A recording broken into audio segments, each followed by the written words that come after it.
નમસ્કાર મિત્રો, તમારું સ્વાગત છે જય મામા ડિજિટલ ચેનલમાં. તો મિત્રો, આજે એક એવા પરચાની વાત કરવા જઈએ કે તમારો પણ રવાડો ઊભો થઈ જાય, કેમ કે આ આપણે તળજા બાપાની વાર્તા છે. તળજા બાપા ભગવાન રે ગવાઈ ગયા. મિત્રો, વિડીયો જરા પણ સારો લાગે તો વિડીયોને લાઈક અને ચેનલને સબસ્ક્રાઈબ કરી નાખજો. મિત્રો, આ તળજા બાપાની પીઢીની વાર્તા છે કે કેવી રીતે મોટણ દાદાએ તળજા બાપાને આપણી માં મેળડી ગયું. મિત્રો, હાલનું વિરોચન નગર અને આજના વડોદરા તરીકે ઓળખાતું હતું.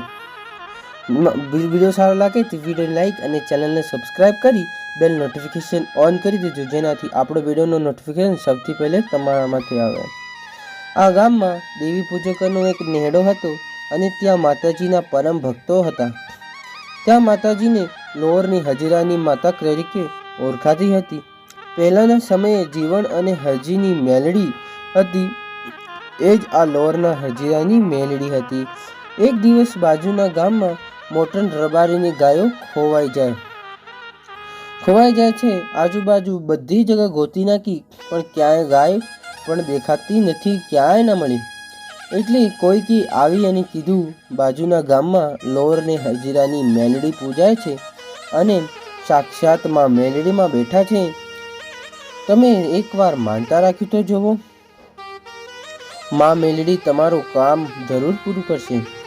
રબારી માં મેલડીના ગામ જઈ અને માનતા રાખી કે માળી, કદાચ અમારી ગાયો સાંજી પાછી આવી જાય સાંજને સવારે, તો મારી માં અમે તારી માનતા પૂરી કરીશું.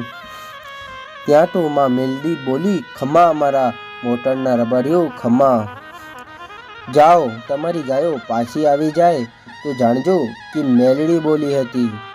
પછી તો મોટણ રબારી ઘરે ગયા અને ક્યાંક શોધવા નહીં જતા હતા, કેમ કે માં મેલડીએ વચન આપ્યું હતું કે તમારી ગાયો પાછી હું લાવીશ.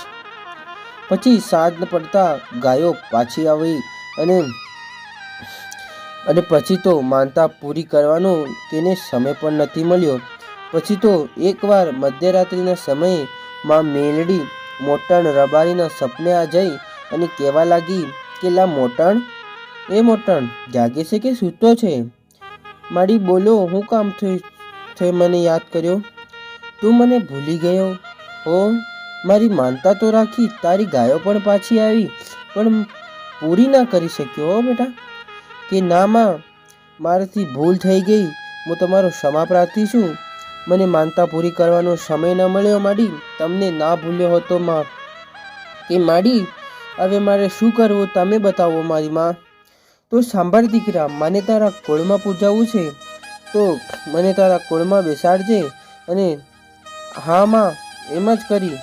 અને પછી સવારે ઉઠી નાચને ભેગી કરી ભુવાઓને બેસાડ્યા. બધા ભુવા ધૂણવા લાગ્યા અને માતાજીનો તાવો કર્યો અને માતાજીની સ્થાપના કરી. સુખ શાંતિથી માં મેલડીની આણંદને ધામમાં બિરાજ્યા. વિરોચન નગરમાં જવા માટેનો પણ ઇતિહાસ છે. મિત્રો, વિડીયો જોતા રહેજો.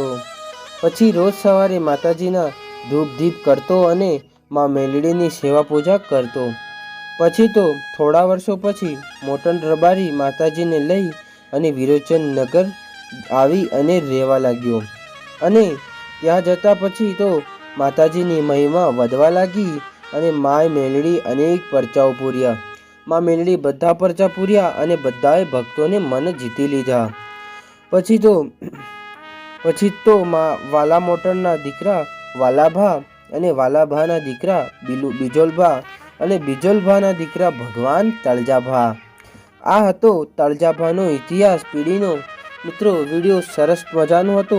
વિડીયો સારો લાગ્યો હોય તો વિડીયોને લાઈક અને ચેનલને સબસ્ક્રાઈબ કરી બેલ નોટિફિકેશન ઓન કરી દેજો, જેનાથી આપણો ચેનલનું નોટિફિકેશન સૌથી પહેલે તમારા માટે આવે. અને બધા બહુ પરચા છે માં વિરોચન નગરના, તો તમને પણ સંભળાવી.